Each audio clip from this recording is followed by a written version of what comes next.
Of the National Weather Service radio warning alarm feature.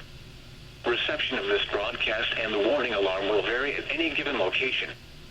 This variability, normally more noticeable at a greater distance from the transmitter, will occur even though you are using a good quality receiver in perfect working order. During severe weather, the warning alarm will be activated for severe thunderstorm and tornado watches, and for severe thunderstorm, tornado, and flash flood warnings.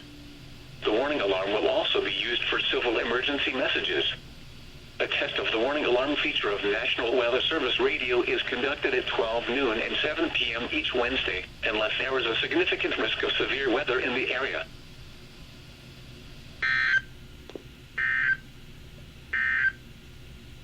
The following is your hazardous weather outlook.